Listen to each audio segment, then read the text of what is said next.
Hello everyone and welcome back to Let's Play The Legend of Zelda. In the last part, we did the first two dungeons and now we're going to continue on and hopefully do some more.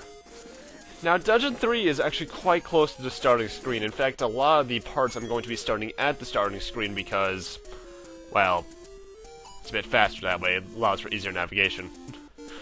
The third dungeon is actually technically, in terms of orientation, directly to the left of the starting screen, but we have to go up to get to it. And it's just to the right.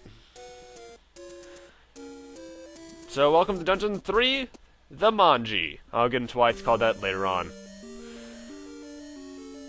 Also, for some reason, I really like this weird pale green.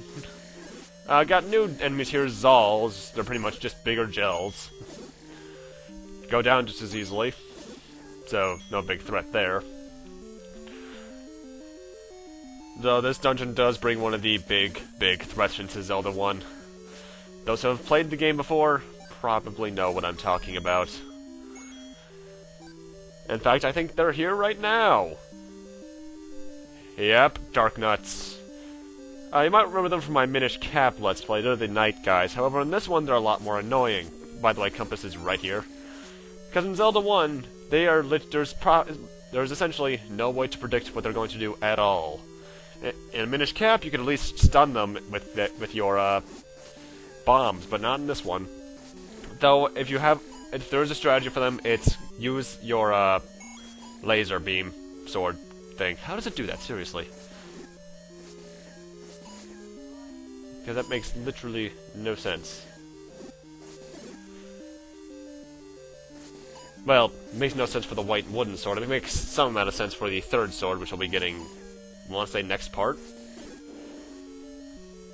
But, yeah. I could pick up those bombs, but I already have max, and oh god. That's a bit too many Dark Nuts. That actually sounds like an STD, Dark Nuts. Ew, gross. Anyway, got the dungeon item right here, the raft.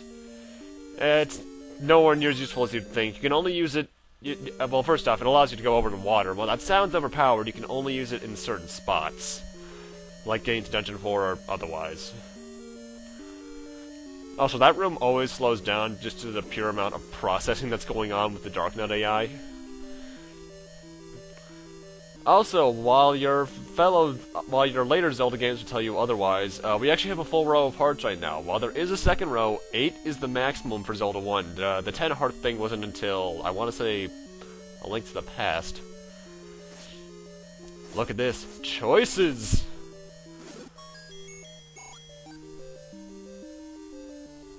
You know, it's extremely satisfying having 4 keys. Considering I want to say 1 or 2 for every dungeon if I plan it out correctly. And there's the shape of the dungeon, the Manji. It looks like a swastika, I know, but the swastika was corrupted from the Manji. The Manji is something either Sri Lanka or Buddhist for peace or something along those lines. I'm not sure the exact origins myself. But I'm just telling you, it's not a swastika.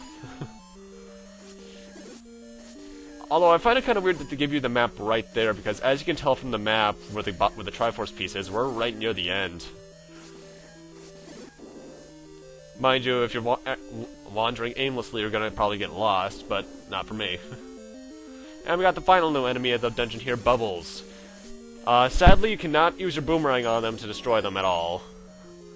And in this game, if they hit you, you're cursed and you cannot use your sword for a bit. They'd bring that back in Majora's Mask. Anyway, time for the boss of Dungeon 3, and I'm not joking about its name. Manhandla.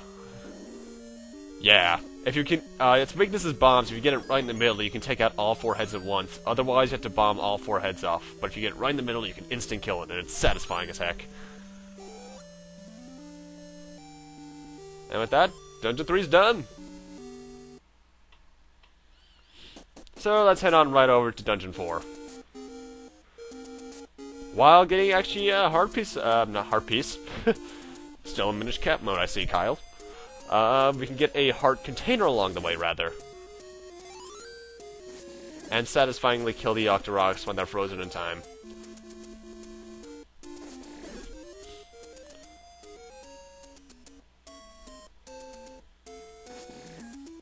By the way, that room up there to the north, I don't think I've shown it off yet, but I believe that is a shop. but I already have essentially everything I need from the shop, aside from one certain thing that goes to a man who speaks in alliteration. Those who've played up to, I want to say it was Dungeon 6, probably know what I'm talking about.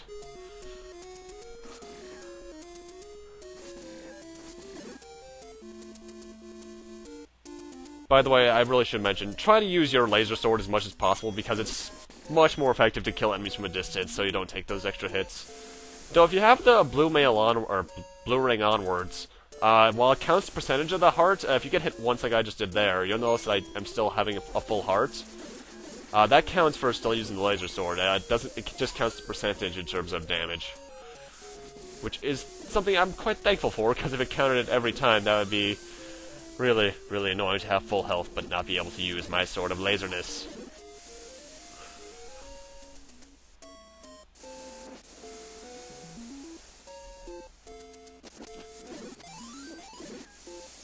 And now, the heart container that we're getting is not that one right there. We won't be able to get that until after the next dungeon. But we're going 2 screens north to get one instead. Ow. No, the River Zoras are annoying, and I call them River Zoras because that's what they're later known as. They're just Zoras in this one, but later games like A Link to the Past tell me otherwise. And right down here is the heart container that we can get. Seriously, who would ever go for the potion? It's not even a 2-use one, it's a 1-use. I think. I actually don't remember. Actually, no, that is a 2-use one. But still, getting more hearts is more useful.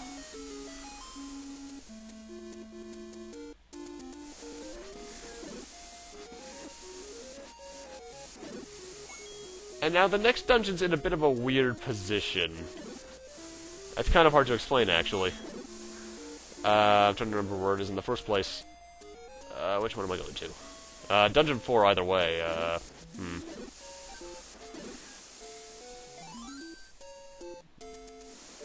Honestly, I can't remember which one it is.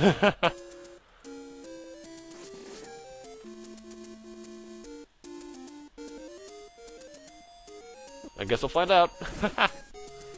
Oh wait, no, I remember. But first, I'm actually gonna head south here. You don't want to actually head south if you're going to the dungeon for another screen or two. But I'm heading down here by where the arrows are so I can show you this. There's a fountain with a fairy in it. I believe this acts as the fairy fountains would in the future that heal you. Believe. I'm not sure, I'm at full health, so...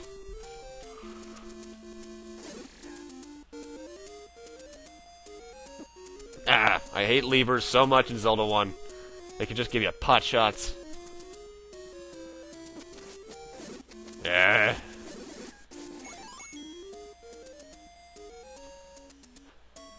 Now, Dungeon 4 is actually quite close to Dungeon 1, believe it or not. I did not mean to go up a screen. Because Dungeon 4 is, just 1 screen south, technically, in terms of orientation to get there. And about 2 screens west, I want to say. Is it? No, it's not. It's actually another screen south and a couple more west.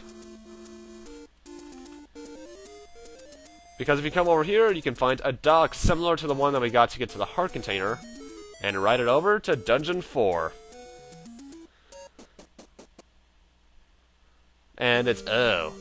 Who puked all over the floor and walls and ceiling? Yeah, Dungeon 4 is rather grossly colored. You're gonna want to head to the left first to kill all these bats, because doing so gets you a key. And having more keys is always useful, especially when you have to kill keys to get keys. Keys.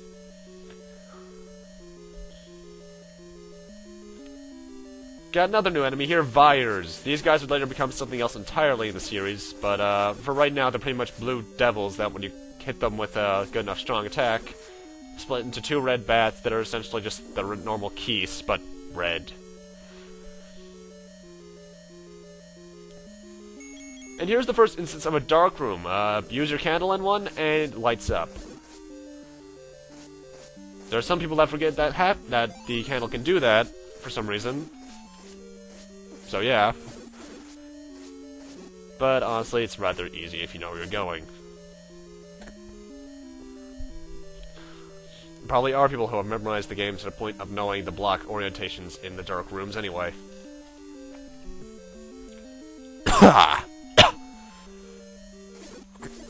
Got another keys room with keys here. Nothing too harmful. Until they hit you, and then they're harmful. Actually, I don't even think you had to kill those keys, honestly. I just did that because bats.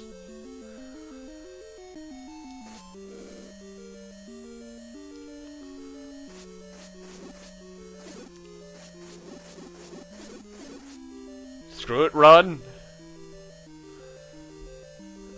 This room... Oh no, it's the next room I'm thinking of, I think. That way you got some Zolls in here.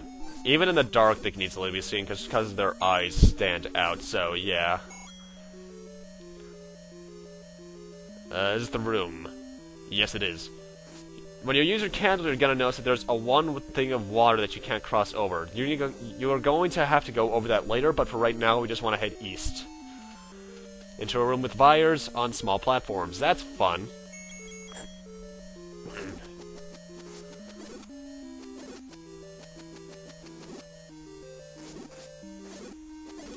You need to kill all these guys too, though luckily you can in fact kill the bats the wires split into with your boomerang. In fact, I recommend doing that because you have more range and... yeah, range doing that. Got another new enemy here, Likes. These guys, as later Zelda fans will know, like eating shields. If you have a magical shield on, like I do right now, and they get a hold of you, you're not getting that magical shield back. You have to go and buy another one. So, yeah, use the boomerang to stun them, and don't let them get your shield, because that magical shield is too useful to let go of.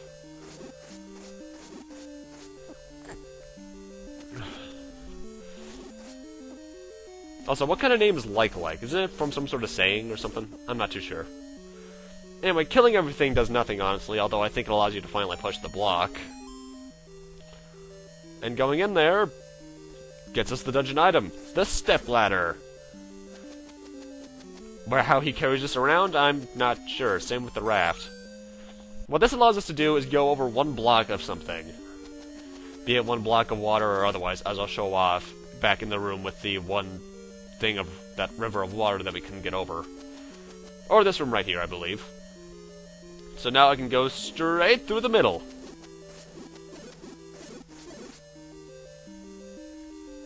Although I do think there's a limitation that you can only go in the direction that you came from in terms of orientation. You can only go horizontal if you came in horizontally, or vertically if you only came on vertically. I believe that's a limitation it has, but I'm not too sure, honestly. And hey, there's the map. And I should mention right now that this place is called the Snake, I believe. Yes, it is, because that is a snake. Now, you might notice how there's a black spot north of where I am on the map right now, which is the white square. You can actually go into that. There are rooms that do that are hidden rooms in the blackness. This one's honestly useless unless you want to use it as a shortcut, which you can. You can enter from, I want to say, the east or west as well, or is it the north? Either way, there's more than one bombable wall in here. If you want a shortcut, use the one to the east, I believe it is. But I'm going to show you the entire way around for people who don't want to do that. And yeah, that was just a rupee room. There's not many of those. You can just get some rupees in there. I still think Link to the Past had some really good ones of that. How did I get on the water?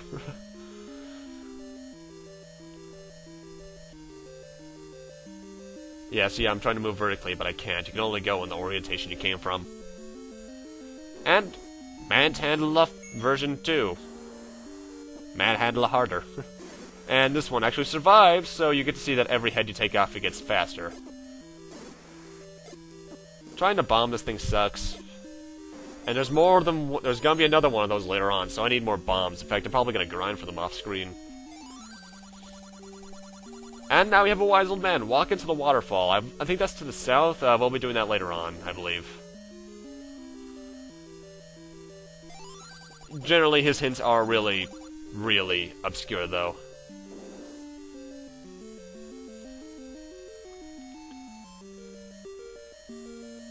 Got another room with keys in here. And you're gonna want to get the key in here because more keys is awesome. Although I don't think I've ever actually gotten up to 9 keys. Whoa, blade traps. And I took a hit foolishly. I kind of missed the weird little metallic sound effects from the Oracle games for some reason. Anyway, this is the room you can bomb in from the west from in the rupee room. You just gotta kill everything. Fires and all. Why I didn't bring out the boomerang, I'm not too sure.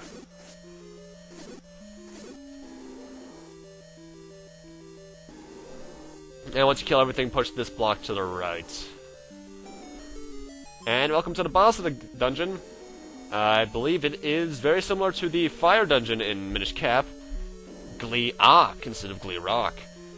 Essentially, you have to hit the heads in order to damage it. And after enough hits, one of the heads will break off and turn into a ghost like that can still hurt you. However, if you mash the sword button, it should go down no problem, and you get heart container number 11, that is, for me. And Triforce piece number 4.